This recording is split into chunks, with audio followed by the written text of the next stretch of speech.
Alright, I've seen a bunch of posts about people asking what they need to look for when they buy a four-wheeler. This is real quick. Number one, when you get to the four-wheeler, is the engine hot or cold? A cold start can have a lot of problems with the choke or the carburetor, the jetting. A lot of times they warm it up, it runs better. So find out if it's cold or not, and then check the oil. If their bike smokes a lot, they'll usually keep the oil low so it doesn't have a lot of oil in it to smoke a bunch. Secondly, after you do that, go to the front, jack the front up, try to move the wheels. First, move them this way, in and out. You got any play in the bearing at all?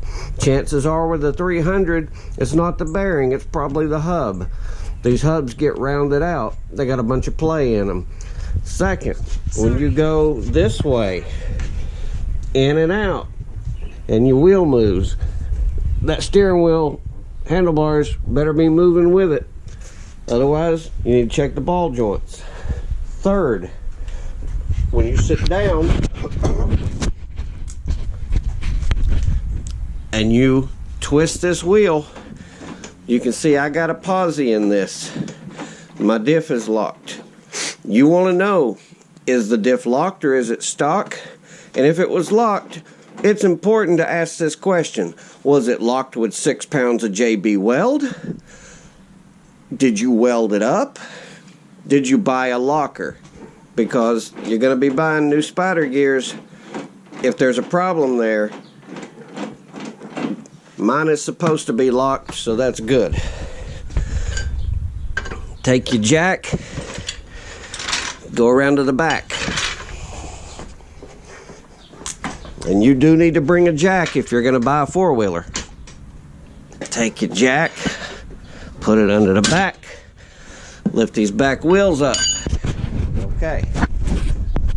Now we're going to grab and shake this, move it around, listen for play, see if you can hear any knocking, see if the bearings are loose at all. Also, it's a good time to go ahead and roll this back and forth. You should have some driveline play. You don't want a quarter turn out of this wheel. That's not good. This is about normal for a used ATV. Any more than that, you're getting worn out. While you're back here, don't worry about stuff like the brakes, because brakes on ATVs never work. Especially the 300, these drum brakes are crap, so you're not going to really worry about that anyway. So, don't worry about the brakes. Just check, make sure these bearings aren't loose, make sure the driveline doesn't have a popping or excessive play. And that's about it. That's the main stuff. The rest of it you ought to be able to figure out. Try to start the bike without the choke on. That's what you need to do. Okay. If the bike starts without the choke, it might be running lean unless it's warm, then that's fine. So you just need to check stuff like that. That makes a difference. When you move the choke, make sure it works. The bike idled up when I moved the choke. That's good. That's what you want. You want that choke to work. Rest of this stuff is nickel and dime parts. We don't care about nothing else. The brakes can be bad because they don't work well anyway. Make sure your hubs and bearings are good. Make sure your diffs turn the way they're supposed to.